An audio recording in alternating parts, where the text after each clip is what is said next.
When you find a real estate platform that aligns everyone in the entire company financially by making us real estate agents owners, so when the average agent wins, everyone wins, that's the secret to success. And when you surround yourself with like-minded entrepreneurial people who absolutely love what they do, they love serving people, they love God and life, and you put yourself in an environment of high energy, high producing, positive people every day, you can't help but succeed in business and life. We are changing the real estate industry and changing real estate agents' lives. Welcome to the Financial Freedom Forever podcast.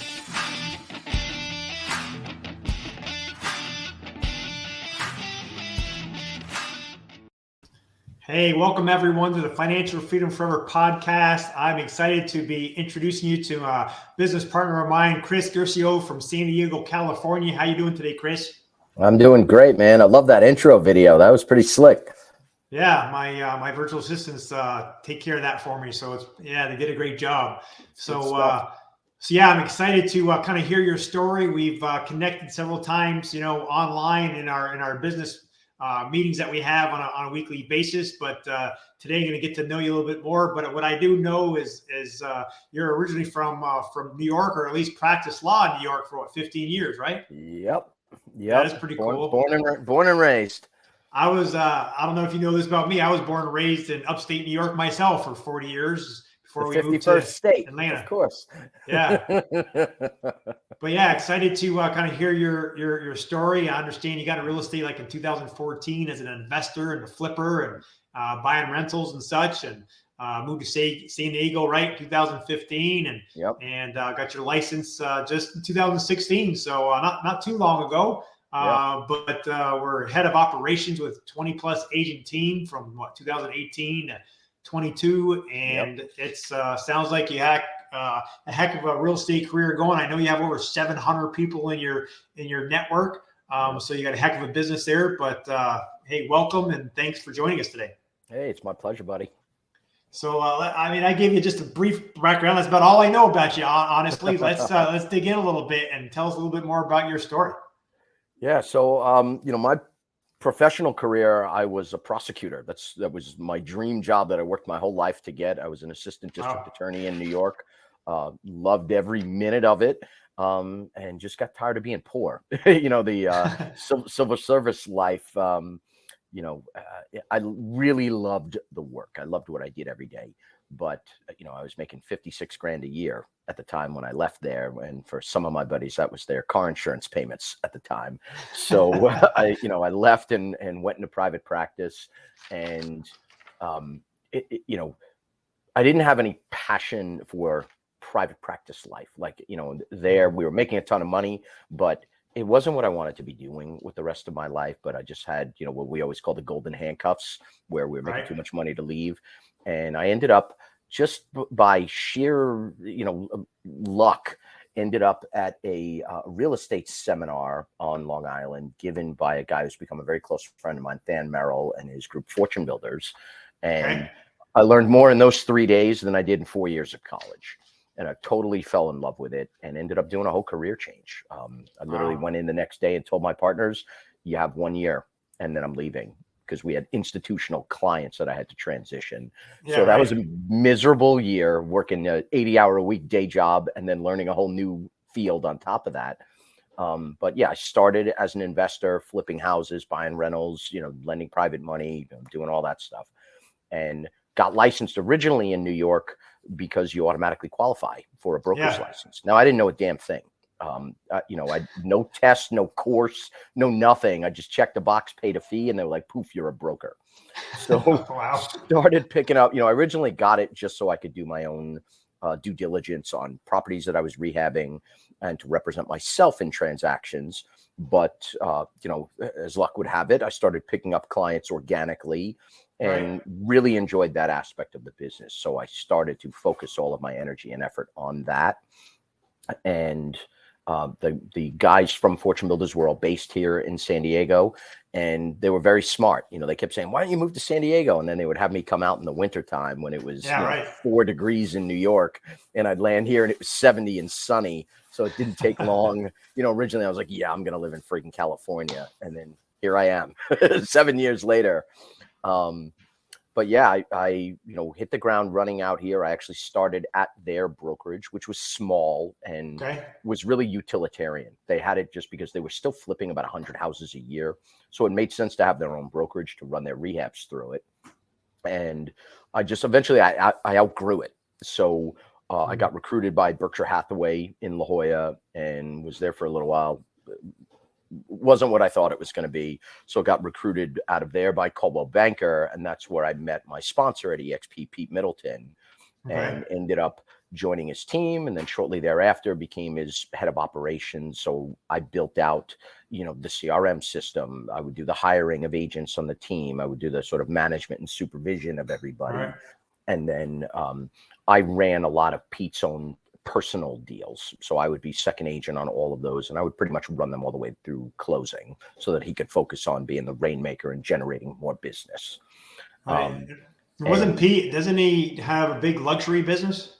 Yeah. We're right in La Jolla, California, which is like the Beverly Hills of San Diego. He's been focusing on luxury, for a long time.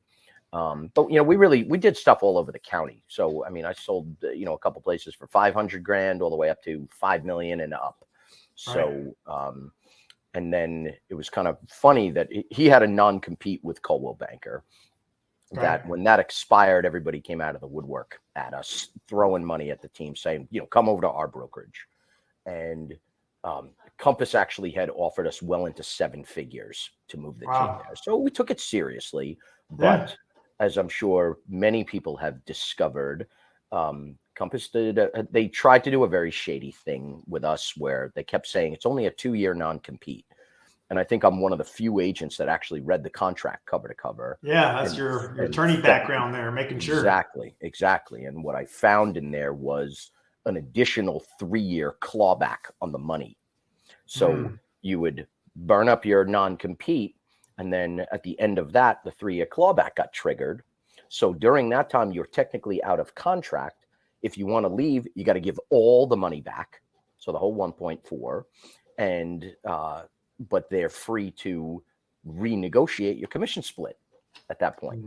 So, unless you can stroke a check for 1.4 million, you're stuck there, and they could just unilaterally take your commission down to whatever they wanted to, which is happening quite a bit. So we blew that up, and it was literally that night. So I was already pretty heated. And Pete says, "Oh, don't worry. We were never going to go to Compass." And I'm looking at him like, "What are you talking about? We met with them 5 or 6 times." And he said, "I want to move the team to EXP." Well, my head exploded. What the F is EXP? What are you, out of your mind? Like, I had heard of it, but I didn't know anything about it. And, I'd say we got into a fight, but it was really just me fighting because he was sitting there laughing at me the whole time because he knew. He knew what you didn't know yet. He knew what I didn't know. He'd been looking at it for a long time and had done a ton of research on the company.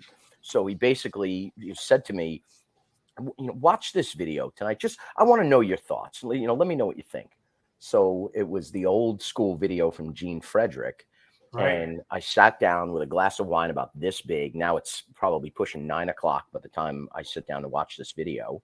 And 20 minutes into it, I literally hit pause and was like, I don't understand why this is the first time I'm hearing about this. Why isn't everyone talking about this? So what am I missing here? So, the attorney Italian skeptic brain kicked in, and I was 11 hours straight then doing research. And the more I had 2 screens going, videos on one screen, reading stuff on the other screen. And the more I learned, the more excited I became. So literally the next day I went in wearing the same suit. I didn't even shower, and, still had the scruff going. And I come walking in and must have looked like I'd been up all night, just smoking cigarettes and drinking coffee. And I went in, I actually barged in on a meeting he was having, and I was like, get out, to whoever he was meeting with. And I closed his door and said, we need to do this today, because I had enough caffeine in me to kill a horse. And he just laughed and said, I told you. And it was literally the most incredible thing, like the most incredible opportunity I had seen in real estate. And at that point, we couldn't move over fast enough. So that was October of 2019 when we made the move. And it's been the smartest thing we've ever done. So what did your team look like when you came over? We had 18 agents at the time, had built it up to as many as 25 after we made the switch. Right. Yeah, probably your typical team configuration where, some agents that weren't doing much and, a handful of them that were Right. really killing it. And everybody, we had one person who wasn't really focused so much on being an agent. Her business model was a little bit different, and she didn't like the idea of EXP, didn't want to hear anything about it. So she stayed at Coldwell Banker. Everybody else was like, we're going wherever you guys go. And when they Yeah. looked at it, the next day they all came in, they're like, damn, this looks amazing. And so sure enough, the whole team ended up coming over, and it's just been exploding for us ever since. Yeah, it's a great story about how many units or volume was the team doing back then, and what are you guys doing now? The team, well, I'm on my own now, but at Okay. our height, it was somewhere in the vicinity of 160 million a year in sales volume. Okay. So decent number.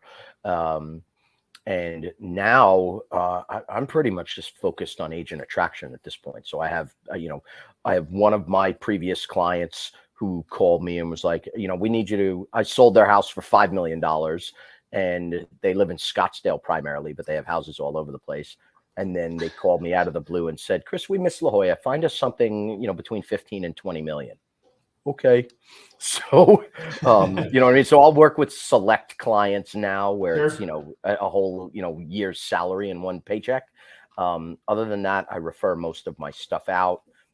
Like you said, I have a very large organization at EXP. So as I have business coming in, I'll, look through my organization and see who might be struggling, see who needs a little kickstart, and I'll Right. refer the business to them at that point to help them get going. So how has, in the last couple of years, with the, transition of being on the team, coming over to EXP, helping him build, Pete's business, and now on your own, working on your own business, but Pete's still obviously one of your business partners, right? Yeah, So he's my sponsor at EXP. Yep. right. So that relationship in the old days, you kind of leave your old brokerage or your old partner or whatever, Yep. or your agents leave because they outgrow, like you said, you outgrowed one company, go to the other. You kind of leave everyone behind. But with this model, you continue being business partners, and they have a vested interest in seeing you grow even more than them. That's what I love about that model. Yep. That's been excuse me, that's been the craziest thing about joining this company. It quite honestly wasn't something I had given any thought to when we made the move, because we were a big team. Pete owned the building that we were in, so we were kind of a self-contained unit. Right. And we had our own culture and our own family. And so I wasn't really, and Pete and I I'm a quick study, and Pete's been doing the business for 30 years. So between the two of us, we didn't have a lot of questions that we had to go to the broker for. So for us, it was cold, hard math. You know what I mean? Yeah. It's, wait a second, there's a $16,000 cap and an $8,000 cap for our team members. When I ran our sales volume that year through that model, it saved us over 300 grand a year in commissions. Wow. The following year, when we joined EXP, our business went up 60%. And so there it saved us, well over 450,000 in commissions. Wow. So for me, that just made it a no-brainer.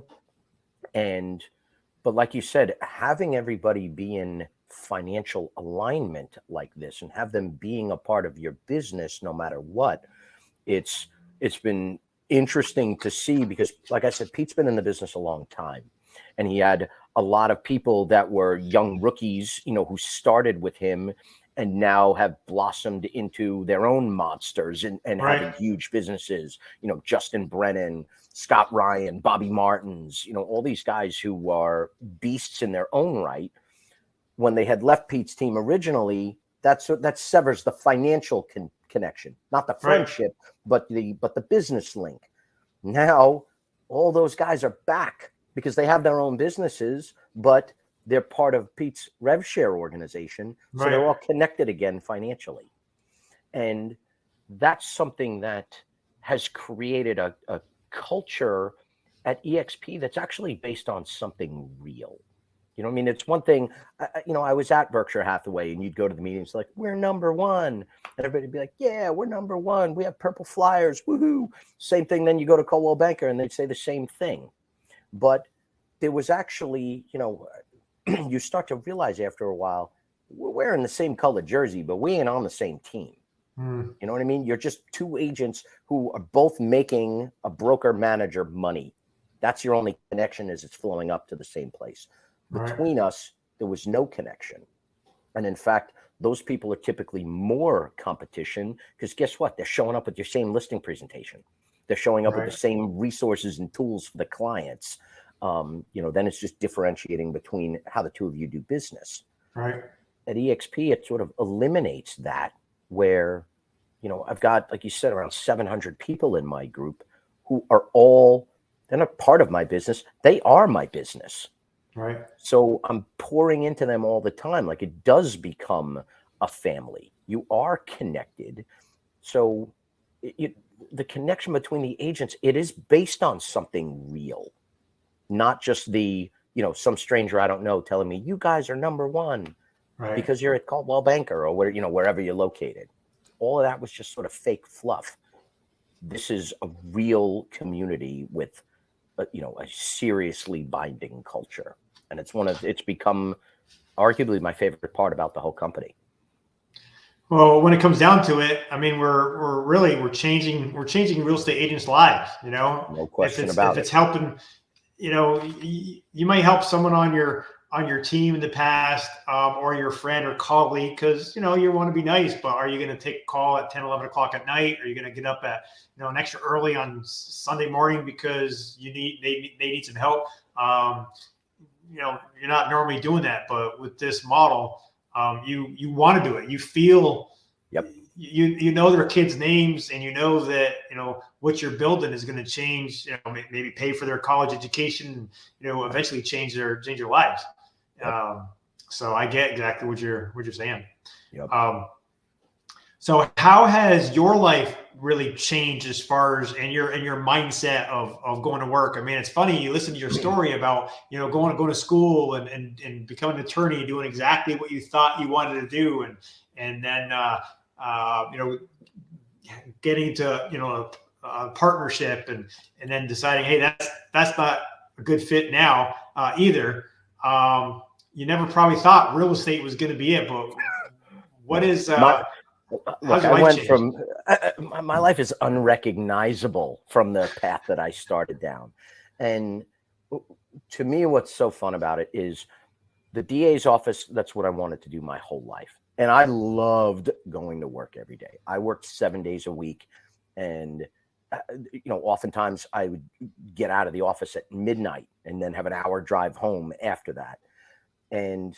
But I wasn't making any money. It was survival mode. So then I made the switch and went into private practice. Now we're making a ton of money, but I'm not excited. Every day you'd wake up and you're like, oh my God, like what bomb is going to go off today? So it was always sort of like, all right, do you want the financial stability, or something you enjoy doing? Now I finally found something that's both, and where, especially with what I'm doing now, where my whole day is really just helping other agents.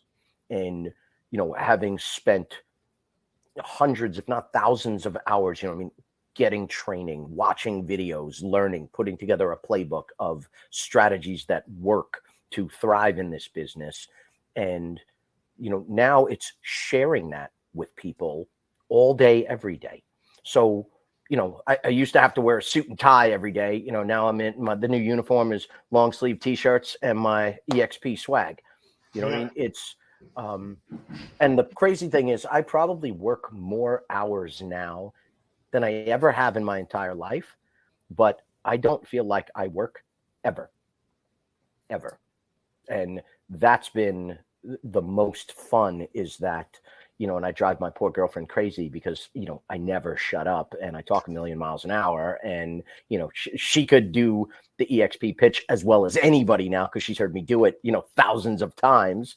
But it's really, I love my life and I love what I'm doing. And because of EXP, financially, the sky's the limit. We're just scratching the surface with what's going to happen here. And there's absolutely no ceiling on what you can do. If you just put the time in and you enjoy what you're doing and your income is going to be going up every year, what's better than that?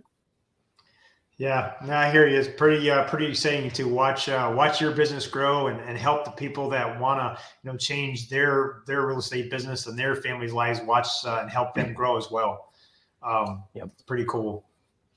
What would you say? I mean, it sounds like once you dug into it a little bit, you kind of got it right away.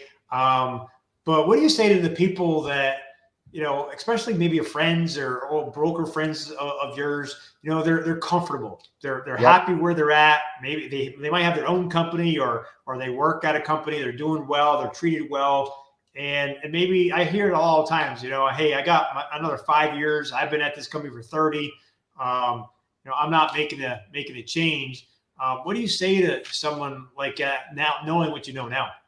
Right. Two things primarily. Number one of my favorite quotes of all time: "Good is the enemy of great." And everybody who's comfortable. I have a dear friend of mine who is a master practitioner at NLP. And she's got a company where they teach NLP, to people. Right. So she was in San Diego about a month ago and invited a group of us to attend her seminar. And it turns out I didn't really know a damn thing. I had some training in NLP, right, but my understanding of the science was always just like, using, embedded commands and programming with people as a selling technique. Right. It turns out it's so much more than that, where it's just sort of understanding our own programming. And really the whole gist of the weekend was, we all know that behavior influences results, but what in our programming influences our behavior in the first place. So she said something that weekend that has stuck with me. Everything that I go to, I try to get like that one major thing that I'm going to implement and use throughout my life. And she said something that I thought was so fascinating, that, we're talking about people's comfort zones. And she said, for most people, their comfort zone isn't actually comfortable. It's just predictable discomfort. And I was like, ooh, that's good. So what a lot of people right now, they think they're good because they don't know any better. And I'm like, look, I totally understand how you feel. I felt the exact same way. We were the belle of the ball at Coldwell Banker in San Diego. We had our own office that they paid for. They paid for all the furniture in the office. They paid for our copier. We got priority seating. Everybody knew who we were. We were super comfortable and doing a ton of business, and everything was really good until I looked at where we could be. Now, suddenly looking back from this level, this don't look so good anymore. You know what I mean? So it's, to me, there's one word that sums up EXP, and it's opportunity. But it's only opportunity if you are willing to take it and willing to put in the time and the work to take yourself to a whole different level. If you're making $1 million a year, that's awesome. But that doesn't look so awesome to somebody who's making $3 million a year. You know what I mean? So it's always that matter of perspective. And a lot of times, just simply by asking questions, people don't even realize where they're at. How many agents do you talk to on a regular basis and you ask them, tell me, what's your commission split at your current brokerage? Oh, I'm at 90-10. What about your franchise fee? Oh, well, that's 7%. They're so programmed to be like, well, the 7% doesn't count. So they literally, in their heads, they walk around thinking, I'm on a 90-10 split. I'm on a 90-10 split, because they've been conditioned to do that for so long. And it's brilliant by those brokerages, how they get them to totally ignore, but forget about the fact that we're going to take 7% off the top of every one of your deals. And I'm always looking at them like, well, you say you're good where you're at, but if you're at a 90-10 split with a 7% franchise fee and no cap, let's take a look at your sales volume. You know what I mean? I did this with a friend of mine recently. He's paid his brokerage $242,000 in commission splits this year. Wow. Wow. And I just looked at him and, you know, I know I don't talk like most Californians, but I'm like, bro, what the F is wrong with you? You know what I mean? Literally, I'm just like, what is the matter with you? Like, you don't get any business from that brokerage. You are the name. You're the brand. It's all you. You could sell out of a cardboard box. So what are you getting for the $242,000 you've already paid them? You know, and his thing was like, oh, you know, I really like the office. And I'm like, for an extra 242 grand a year, buy the damn building. Right. You know what I mean? And when he finally opened up his mind to let that sink in, he was like, my contract's up in December. Like, let's get the ball rolling. So, you know, for a lot of people, it's just simply, you know, it's like anything else when I'm talking to an agent. I always start with, look, I genuinely want what's best for you. Mhm. Don't look at this as like, oh, I'm trying to recruit you because I'm going to make money off of you. It doesn't work like that. The amount of money that I make off of each one of those individual agents, I've had bar tabs bigger than that. That doesn't move the needle. So I tell them all, like, look, let me help you just sort of step out of yourself and take a look at your situation, you know, from a neutral vantage point so that you can see it for what it is and make the comparison. And I've had some people, depending on their business model, you know what I mean? Some people, they're not using their license at all, and they're never going to go out and attract any agents to the company because they just don't want to. And they don't sell a lot. And they're at a brokerage where once in a blue moon, when they get a transaction that happens to slide across their desk, they pay $100 transaction fee. And I'm like, look, if that's how you want to run your business and if that's where you want to stay put. Don't come to EXP. It's not going to be for you. But if you're looking to go to a different level, you know what I mean? Then I just walk them through the comparison. Yeah, you know, because agents will say all the time, well, I'm on a 90-10 split. You know, why would I come to an 80-20 split? Well, you do $75 million a year in transactions, and you've paid your brokerage well into six figures every year in commissions. What if you could cap at 16 and then, given your sale volume, get it all back in company stock so you net out at zero? You know, then if somebody doesn't come, you know, that's not the real issue. Then it's something more emotional, you know what I mean? And then it rolls into, well, I'm loyal to my broker. That one always, that to me is the funniest thing ever. Because then I just immediately ask them, do you have a family? Yeah. You married? You have kids? Yeah. Who are you more loyal? Let me ask you a stupid question. Who are you more loyal to? Your kids and your spouse or your manager? Now, that would seem like a dumb question, right? Like the answer is obvious. But when you say, well, do you really think you're acting more loyal to your family by giving up, you know, $50, $80, $100,000 a year in commissions unnecessarily? Could help pay some pretty high college tuition for that kind of money. Exactly. You know what I mean? Or, you know, what if you get unexpected medical bills? What if you just want to take your family on vacation? Or you have a car that's breaking down? You know what I mean? You're behind on your mortgage payments, whatever it might be. But the opportunity here is so much bigger that usually it's, you know, people just like, I just don't want to have that uncomfortable conversation. I was like, well, go home and tell your wife that you're giving away $100,000 a year and tell me which conversation's more uncomfortable. Right.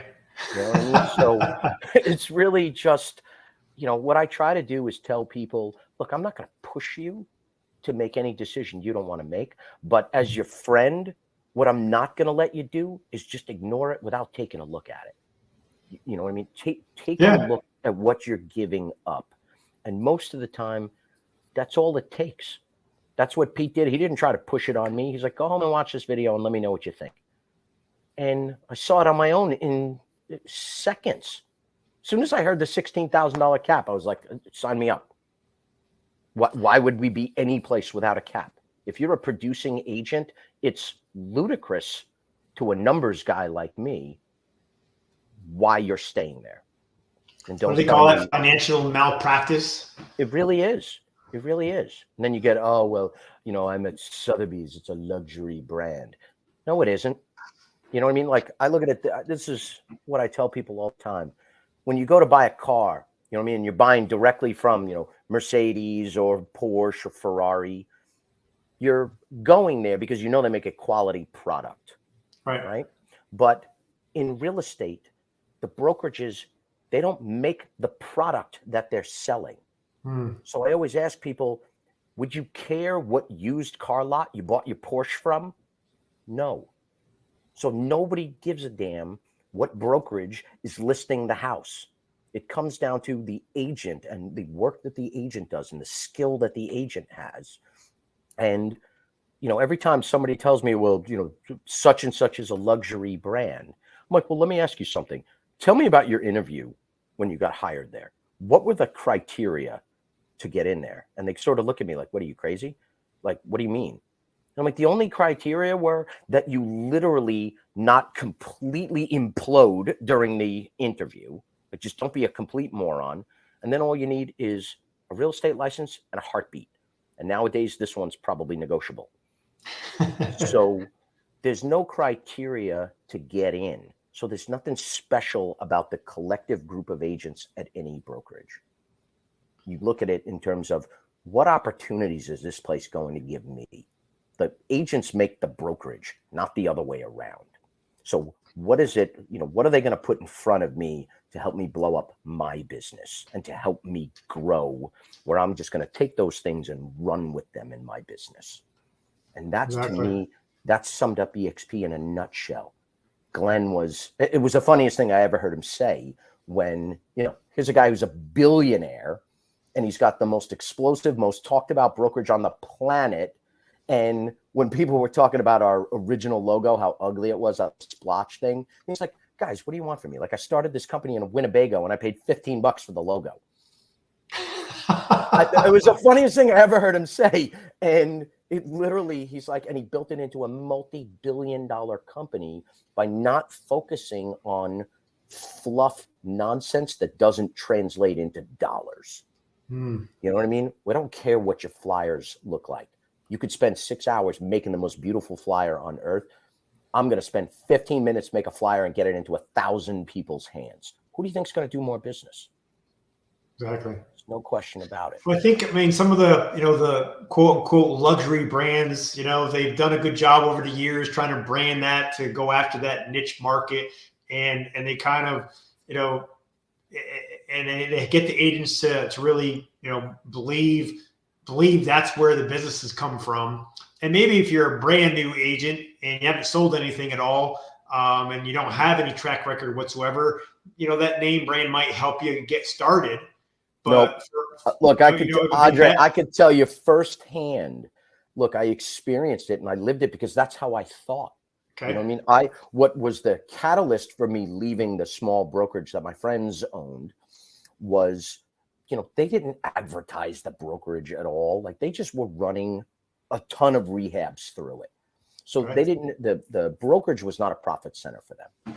And so I had that same mentality because I managed to I was calling expireds. I was a Mike Ferry disciple. And I called an expired that was listed for $24 million. And the lady was ready to blow me off in 2 seconds until, she's asking me about me. And she's like, well, how long have you been an agent? And I told her, about 6 weeks now, kind of a thing. And she's like, well, what were you doing beforehand? And I was like, I was an assistant district attorney. Well, boom, the needle moved because she's a Law and Order fanatic. Right. And we spoke for an hour then, and she loved me. And she's like, I'm going to talk to my husband. I'm going to call you back on Friday. So all week I'm waiting. And all of a sudden the phone rings and it's her. And I was like, oh my God, my first listing is going to be $24 million. And she said, Chris, we've decided it's such a special home that we really we're going to stay with Coldwell Banker because of their global presence and blah, blah, blah. Now, I was too new to be able to overcome that objection. Now I could handle that in 2 seconds. But at the time, I was a brand new idiot agent. So I was just like, okay. I didn't have a comeback for it. And that's what made me move to Berkshire Hathaway, thinking this is, this established brand. And, they were the biggest brokerage in La Jolla at the time. They had all these big hitter monsters. And I was going to be around all these big hitters. And I was going to rub elbows with them and mastermind with them and collaborate. And they were going to teach me the business. I couldn't even get them to return my phone call. And The brokerage as an entity, guess what? In your day-to-day business, it's nowhere to be found. No one cares. And when you show up at a listing appointment saying, well, you know, I'm with Berkshire Hathaway, or I'm with Sotheby's or Coldwell Banker, and we sell X number of billions of dollars worth of real estate every year. And the seller says to you, well, how much of those billions did you sell? You're done. You know what I mean? If you're new and that's what you're leaning on, interview's over. So you have to learn that. And I did this exercise with somebody the other day who's a friend of mine at a brokerage like that. And he can't get it out of his head that that brand helps him. So I said, do me a favor. While we're on this call, I want you to write down, think hard, and I want you to write down all the times, like your brokerage's involvement in your day-to-day business, how it's helping you get clients. And he literally sat there looking at me, and I could tell he had the pen in his hand, and he looked up and he was like, it doesn't. I was like, see, it all comes down to what you do. What, you know, our business, it's not rocket science. It takes discipline and consistency, and most importantly, coachability. Don't reinvent the wheel. Find the guys, you know, literally one of the things, I make everybody in my group read Nolly's book. Everyone. Because I'm like, guys, he does 100 listings a year like clockwork. He wrote a book. This is how I do this. Right. Read the book, do those things. That's it. And you want to go and put your own flair on it? Why? Why, you know, why alter, you know what I mean? You got cookies that taste delicious, you know what I mean? And they're selling millions of these cookies. You're like, well, I'm going to tweak the recipe and I'm going to use different sugar and I'm going to do this. Your cookies aren't going to taste as good. Plain and simple. So why alter the recipe? Right. You know what I mean? But now I know Pete's and you guys are we're known, you know, before EXP as being a luxury brand, right? I don't, what company was Pete at before? we were with Coldwell Banker. With Coldwell Banker. Okay. And that's all he did, a large amount of luxury. And I know he moved over to EXP even before we really had quote unquote a luxury brand. Yep. Of course, now we do. But even before then, did his business suffer whatsoever as far as his luxury brand when he moved to EXP? Look, it accelerated. We went up literally. Our business went up 60% year over year. Now, I'm not saying that's because we were at EXP, but EXP did not hinder or slow anything down. And I mean, this is a funny story. Our manager at Coldwell at the time, we were very close with him. And he was obviously, we were their top team in San Diego. So he was really upset when we left. And it wasn't pretty at first. You know, and at one point he said to me, like, you guys are never going to sell, you know, luxury real estate ever again. Good luck selling luxury real estate at Amway. And, you know, being the a-hole that I am, I just said to him, like, you know, hey, pal, your luxury division just walked out the door because it was us. It wasn't Coldwell Banker. And it was our team that was selling. It was Pete's name and Pete's reputation that all the agents were leveraging and then developing their own reputations. One of our guys ended up striking out on his own, and he's doing more business than anybody right now. The guy's absolutely killing it, making, you know, probably going to make close to $1 million. So nice. It has, that brand has nothing to do with it. It's everybody's programming. If you are thinking that it's the brand and not you, you're going to act accordingly. You're going to keep that little security blanket and just keep wanting to hold on to the brand because that's what's luxury. And I need that to sell luxury. And no, you don't. I challenged somebody the other day who was so hell bent on that with his brokerage saying, no, we're a luxury brand and I just can't go to EXP. And I said, I tell you what. On your next 100 listings, I don't care how long it takes you, on your next 100 listing appointments, if you give me the seller's name and info, I will interview with that seller as well. If you get 1 out of 100, I'll write you a check for $1 million. Now, I don't have the ability to write him a check for $1 million, but he didn't know that. And I said, get 1, because you're going in relying on the fact that you're at this brokerage, and I'm going to dismantle that every single time in 5 seconds. And all of a sudden, it's just, that's what sort of made him realize maybe it is me. I'm like, all the success you've had is 100% on you. Your manager, your broker, the people at corporate that are 10 states away, they're not plugged into your day-to-day business. You get to keep your brand too. I mean, you know, if it's your name, your team name, the people that know you, like you, and respect you, that of this, you know, entity that you built, and you have a certain brand, colors, and all that, you get to keep that and bring that with you. And just laying that on the top of, you know, our global foundation. So people think they're losing something. What they don't realize is they're upgrading. Exactly. If you look, we've had so many people. That was Mitch. You know what I mean? Mitch, who's like our godfather. He's the one who brought us all in. He went like 2 years because he's like, no, I really love my brand and I built this thing and it's been with me forever. And that's what his holdback was. And when he finally learned, like, wait a minute, I can keep the brand, I can keep my logo, I can keep my color scheme. Boom, he made the switch like that. And when he looked back at what that 2-year gap cost him, it was somewhere in the vicinity of like $25 million. Wow. Like, it was a crazy number of what just that delay cost him. So if that kind of stuff is personally important to you, it's a family name, or, you know, you spent a lot of time on your logo and you really like the way it came out, keep it. All you got to do is put eXp Realty next to it so that you're in compliance with state marketing laws. Right. But Glenn, that's something that's always been very important to him, and which is different than any other brokerage I've ever been at, where they're pushing the brokerage. That's what's most important. Leverage the brand, leverage the brokerage. And Glenn says all the time, you guys are your business. You know what I mean? Leverage yourself, your business, your work ethic, what you're going to do. And, you know, honestly, I don't even know if he would care if state law didn't require it. I don't even know if he would care if eXp Realty was part of your logo, because he wants it to be us and our business.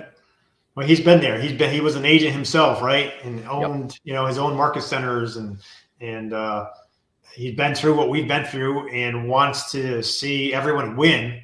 And when he came up with this brilliant idea of have corporate be cloud-based so they can save the billions on all the bricks and mortar and everything that goes with it, and be able to throw that back into, you know, the model and giving 50% to the agents who are helping building the company. I mean, it was just brilliant. And he's, like you said, they're changing lives and being able to help agents, you know, get off that treadmill someday when they're ready to slow down and maybe spend a little bit more time traveling or spending time with their family or whatever it might be. I ask people, when's the last time you've been to a real estate agent's a retirement party?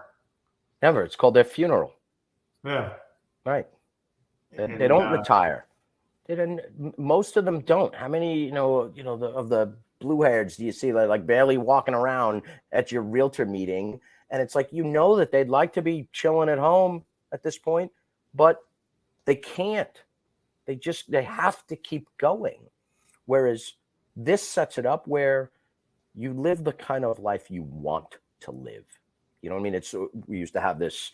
It was the first time I'd ever heard this when I joined that Fortune Builders community, and when they talked about lifestyle by design.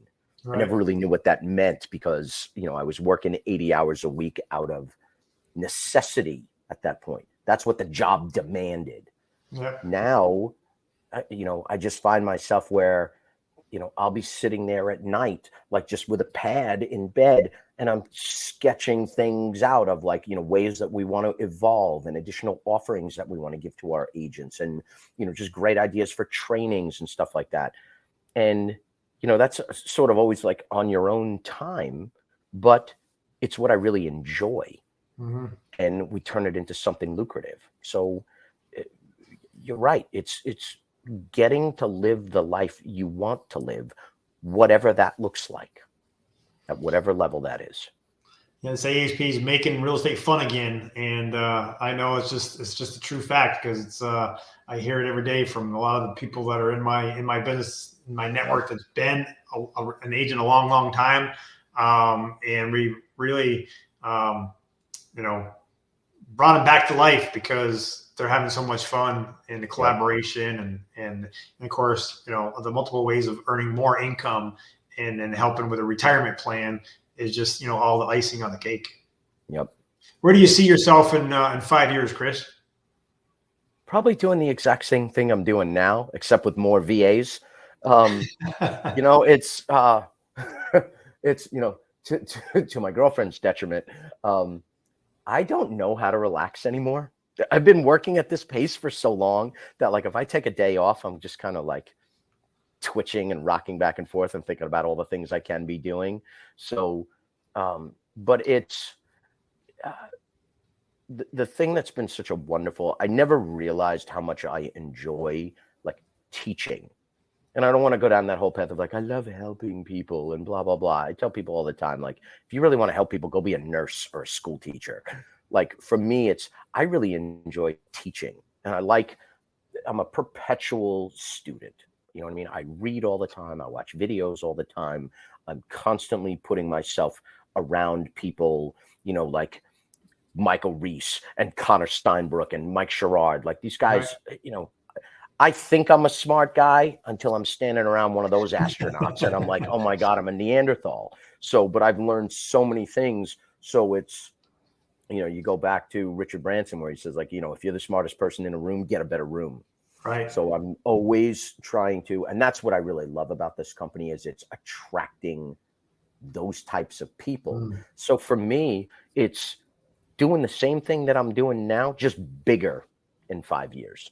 And helping more people and doing the live events and just having this thing spread all over the place. But I'm just going to be doing it with a house with a better balcony.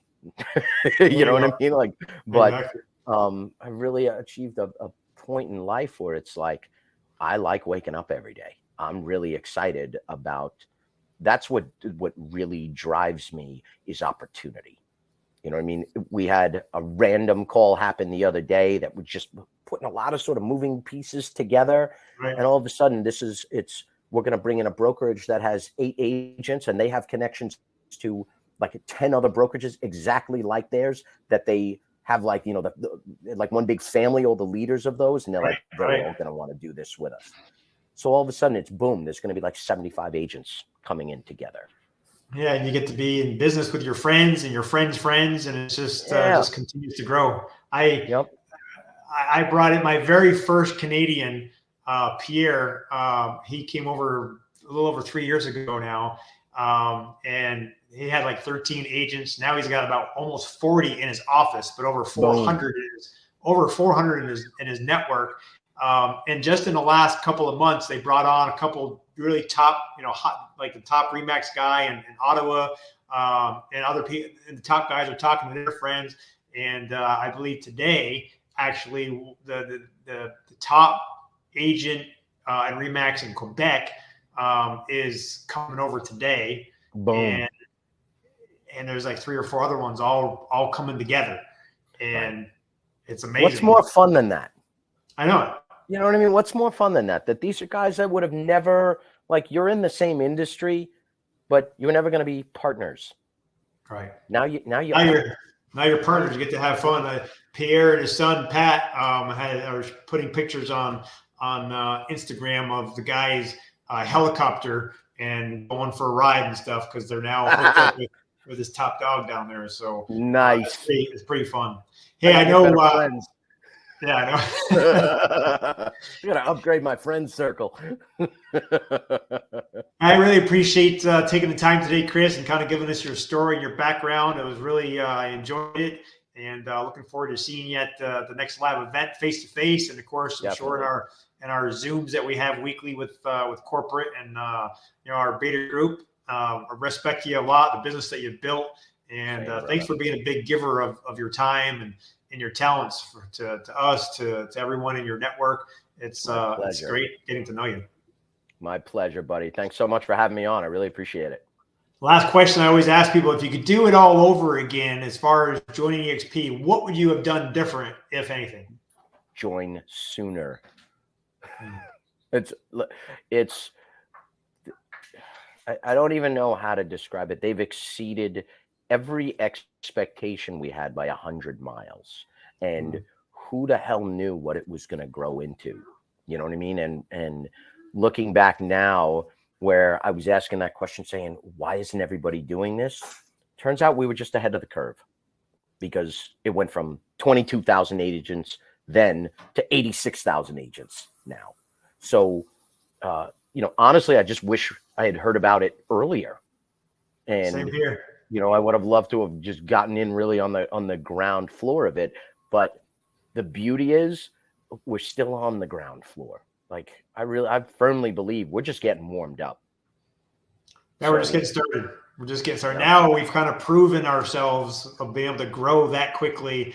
And now we're 24 plus countries, that, it's scalable. There's no question that it's, not going to be around for a long, long time. So it's getting it, we might have been the earlier adopters, but now we're on that, I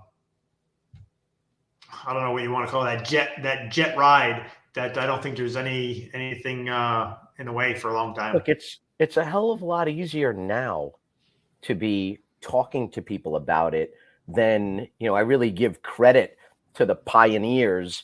And, it'd be a little tough to be like, it's the greatest company ever, you got to come check this out, when we had 600 agents. That's a tough sell. Now, now you're doing the billionaire strut and walking in like we've got 86,000 agents and growing like crazy for one simple reason. It's a better model for agents, and you get all the good and get rid of the bad. It becomes a no-brainer. Awesome. So we'll leave it at that, Chris. Hey, I'll see you. Jay, my business partner always says we'll see you at the top or from the top. Giddy up. Love it, buddy. Have a good day, buddy. All right, man. Later.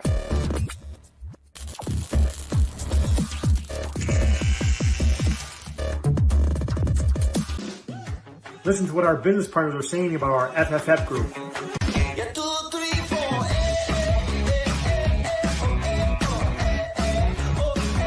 What I like best about the Financial Freedom Forever group is that we have a diverse network of high-level producers that mastermind and share best practices to help improve each other's businesses. And the network has become such a close-knit group with such a tight culture that you just won't find anywhere else.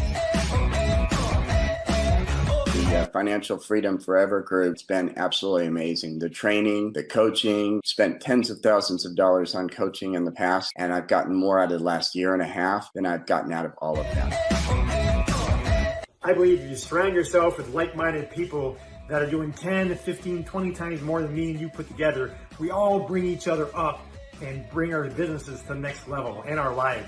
To learn more about how to partner with us, go to partnerwithandre.com or click the link below. And let's have a conversation.